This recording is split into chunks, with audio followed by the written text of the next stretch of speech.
20 वर्ष का नया बालक होगा, बड़े आर्त भाव से कह रहा था कि मेरी बड़ी दुर्दशा हो गई है, विक्षिप्त सा हो रहा हूं, मैंने ऐसी अपवित्र हस्तक्रिया की जिससे अपने ब्रह्मचर्य को नष्ट किया। आज हमारा जीवन ऐसा खोखला हो गया कि अंदर से अशांत, हर समय में बहुत कष्ट में रहता हूं, बहुत परेशान हूं, अब क्या करूं? सोचो, अभी 20 वर्ष की अवस्था, अभी तो यौवन का रंग आने वाला है और वो अपने आप को इस स्थिति में ले गया, अब क्या होगा? बस किस हेतु से गया वो ऐसी स्थिति में? एक जनेंद्री ने फंसा लिया कि इसके घर्षण में सुख है। स्थिति क्या हुई? पूरे जीवन की नींव नष्ट कर दी। सुख का और तृप्ति का एकमात्र उपाय अध्यात्म है। देखो, पूर्व इतिहास में, शास्त्रों में पाया गया, चाहे राजा का राजकुमार हो या किसी गरीब का लड़का हो, दोनों गुरुकुल में एक समान रहते थे। गुरुकुल में 20 वर्ष 25 वर्ष तक शास्त्र शिक्षा, ब्रह्मचर्य, संयम, नियम, फिर अपने अपने अधिकारानुसार गृहस्थ धर्म या विरक्त धर्म का अनुसरण। तो गृहस्थ में भी रहते हुए महात्मा ही रहते थे, क्योंकि उनकी नींव बन गई है। आज हम सुख की लालसा से अपने को ऐसा नष्ट किए दे रहे, और सुख अध्यात्म में है, इस दुखद संसार के मार्ग में। तृप्ति का बोध अध्यात्म में मिलेगा, भोगों में नहीं। खुल के समझ लीजिए। नए नए बच्चे हैं, सर्च करते हैं, तो उनको ऐसे सूत्र हमें दिखाए। जब ब्रह्मचर्य के विषय में चर्चा हुई थी, तब वो साइड में ये लोग पढ़े लिखे दिखाए कि देखो ये क्या बोल रहे हैं। वो बोल रहे हैं, जब तुम्हें कोई फ्रस्ट्रेशन दो क्या आवे, तब आप ऐसा कर लो, बड़ी शांति मिलेगी और आपका खून बढ़ेगा। नए नए बच्चों को लगा कि सुख भी मिलेगा और स्वास्थ्य भी बढ़ेगा और फ्रस्ट्रेशन भी जाएगा, मतलब लाभ है। सर्वनाश कर दिया इन अज्ञानी लोगों ने, सर्वनाश कर दिया। ये उन महात्माओं के वचन हैं जो जीवन में अनुभव किए हैं। जो विषयी पुरुष भोगों को सुख मानता है, वो निर्णय कर सकता है जीवन उज्जवल कैसे बनेगा, बलवान कैसे बनेगा।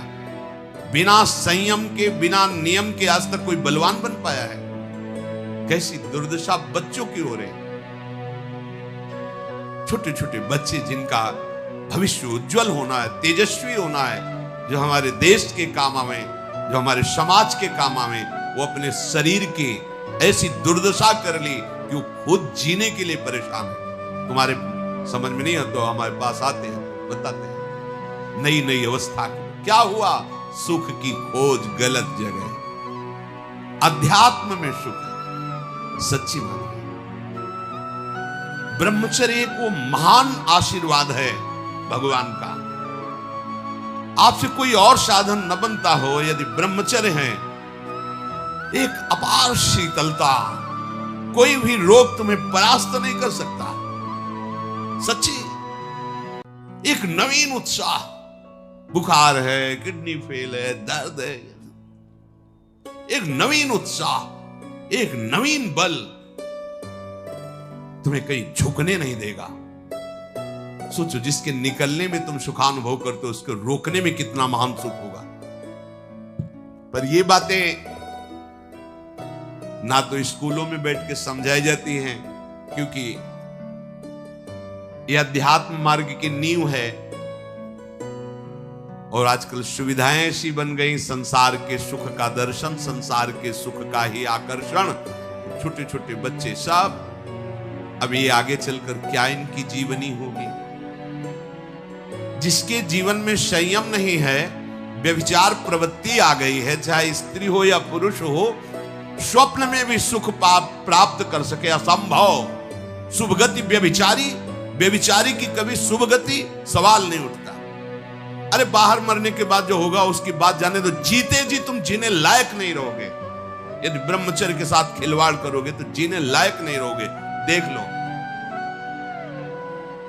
परिणाम आत्मवंचित करने वाला होता है। मान जाओ, मान जाओ, ये खिलवाड़ बंद करो। गृहस्थ धर्म में शास्त्र आदेश है संतानोत्पत्ति के लिए। बार बार हम प्रार्थना करते हैं, यदि आप कुछ वर्ष ब्रह्मचर्य रहकर नाम जप करें, फिर संतानोत्पत्ति की सेवा भगवान की सृष्टि वर्धक, तो आप देखेंगे आपका पुत्र तेजस्वी, बलवान, बुद्धिमान, धर्म का पालन करने वाला। जब आप ही बेविचारी हैं तो आपकी संतान क्या होगी? आप ही धर्म भ्रष्ट हैं, आप क्या प्रकट करेंगे? जहां मां की महिमा का वर्णन किया जाता है, पहला पद इस सृष्टि में सबसे बड़ा मां का है। एक सन्यासी भी जब मां को देखता है तो दंड सहित साष्टांग दंडवत करता है। पिता उसको साष्टांग दंडवत करता है, लेकिन मां को वो साष्टांग दंडवत। मां के सामने कोई दूसरा पद नहीं, सबसे पहला पद। जब हमारे पवित्र आचरण नहीं होंगे तो हम क्या अपने बच्चों को शिक्षा दे देंगे? क्या उनको आगे बढ़ाएंगे? अध्यात्म का परिचय ही नहीं तो हम क्या बताएंगे? भोगों में तृप्ति आज तक किसी को नहीं मिली, यही भगवत प्राप्ति में सबसे बड़ी बाधा है। ज्यों ज्यों तुम भोग भोगोगे वैसे ही वैसे भोग आसक्ति बढ़ती चली जाएगी।